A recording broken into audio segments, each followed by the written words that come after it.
Hi, this is Stephen, and in this video we will continue to review the concepts of conservation of mass, conservation of flow, this time looking at aortic regurgitation. And so let's look at our apical four-chamber view. We have the left atrium that empties blood into the left ventricle. We've tipped our probe so that we can see aortic valve, LVOT aortic valve. And over here we've got our right ventricle, right atrium. And we have our flow. Let's say that this red arrow is normal mitral valve inflow into the left ventricle. And then we have this green arrow, which is flow leaving the left ventricle. But we also have this abnormal flow that is leaking backwards, back into the left ventricle, aortic regurgitation or insufficiency. Now, how can we use the conservation of mass in this case? Well, all the blood that is flowing into the left ventricle, whether you're looking at flow rate or a volume, whatever comes in must come out. And so if we look at what is coming in, the red arrow plus the yellow arrow must be equal to the green arrow. And in our case, the unknown that we are trying to solve for is this yellow arrow. So you can also rewrite that as yellow is equal to green minus red. All right, and so how can we quantify that? Well, let's take got a different color here, and let's measure the velocity both right here at the mitral inflow, and then let's also separately measure velocity right there at the LVOT. And what do we get in terms of graphs? Well, we'll get something like this.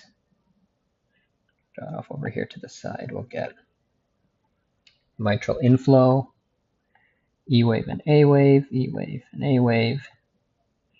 And you can take the integral of the E wave and A wave, and let's say you get a VTI of 10 centimeters. And similarly, you can write over here, this in green, I'll show the flow going in systole. And if we take the area under there, we'll get a VTI. So this is let's say that's 40 centimeter for our VTI. That is the graph of blood flow going out the aortic valve. And so let's plug in some numbers. So from the aortic valve standpoint, we can say, so for our green arrow, that would be equal to pi r squared, well, radius.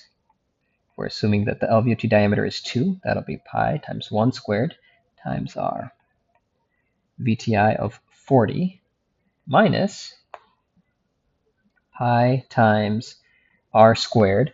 Let's assume, as in our previous example, that we measure, when we measure, let me just show that in a separate one. So when we measure right here, this dimension, right from there, all the way to there, that the inflow, that is 3, then we'll have 3 over 2 for the radius, squared times the TVI of 10. That will be equal to 40 ml of blood for our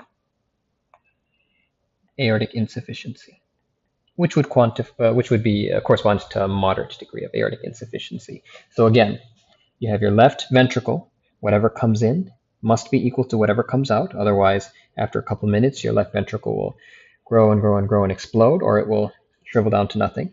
So we just map out the flow coming into the ventricle and say that the sum of those has to be equal to the flow coming out of the ventricle.